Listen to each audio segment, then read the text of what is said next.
Nearly 500,000 Texans are living with dementia, and research shows that number could triple in the next 25 years. Behind those numbers are deeply personal stories and struggles. That's why some Texas leaders want to put the Lone Star State in the forefront when it comes to research to help patients and their families. Austin reporter Grace Reeder breaks down a new push from Texas Lieutenant Governor Dan Patrick and what state researchers hope it could mean.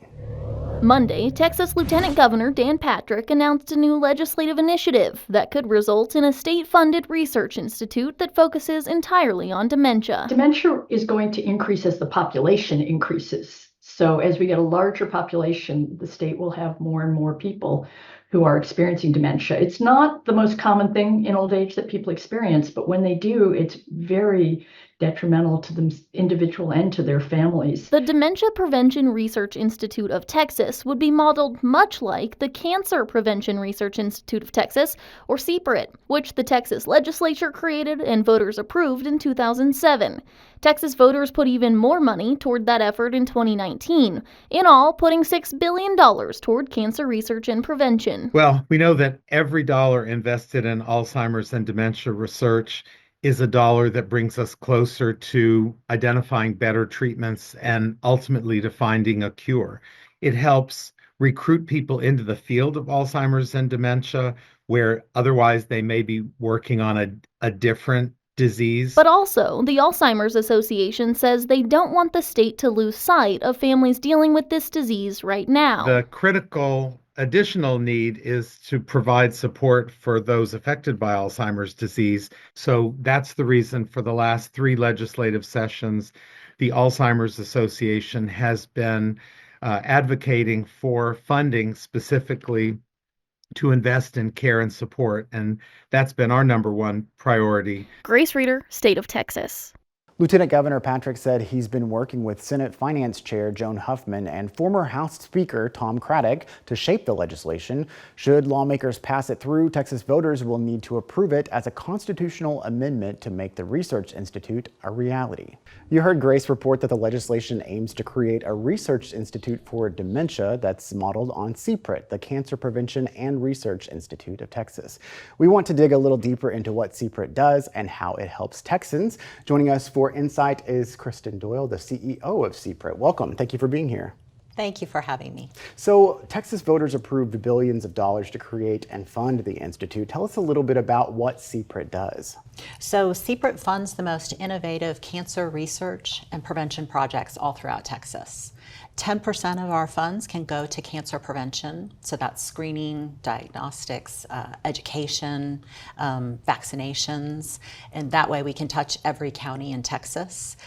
We also fund, 90% of our money goes to funding research. So that happens at academic institutions like MD Anderson, Baylor College of Medicine, UT Southwestern, UT Austin, but we also fund research at early stage companies. What are some of the success stories?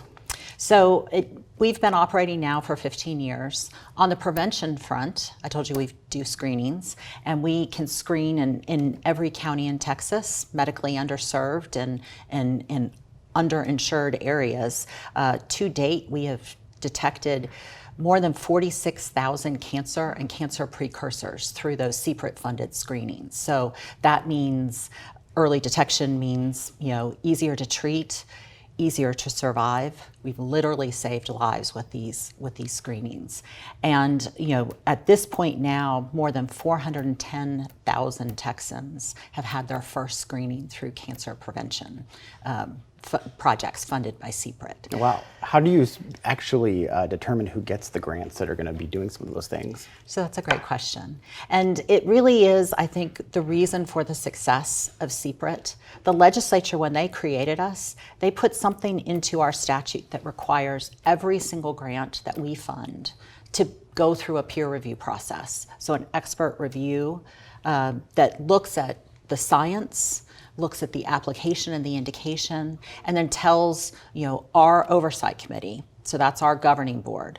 We have 3 that are appointed by the governor, 3 by the lieutenant governor, and 3 by the speaker. So it tells that board which recommendations should be funded. And the thing that's brilliant about that is this very easily could have been perceived as a slush fund.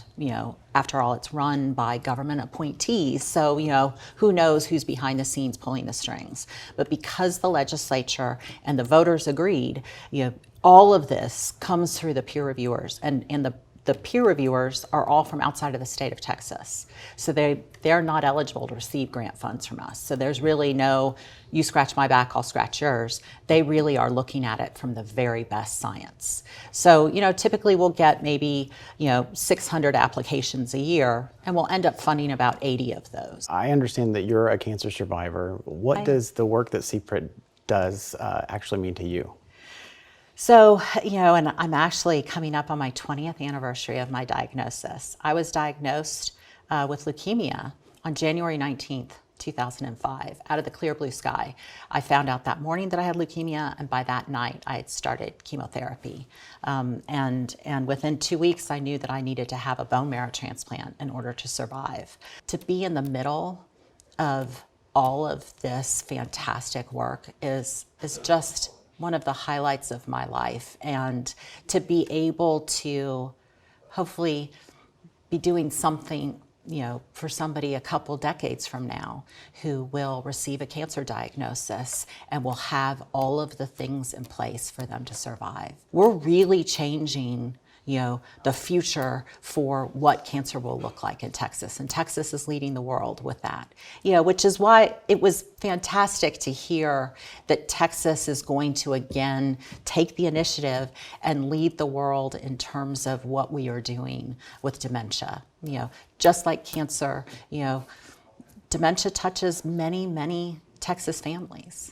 Including my own. My grandmother died of Alzheimer's. We all have stories like this, and for Texas to stake it, put the flag in the ground and say, once again, Texas is going to really, do something that no other state is doing in terms of funding innovative research and strategies to address this. A lot of important work ahead. Thank you so much for being with us. Thank you.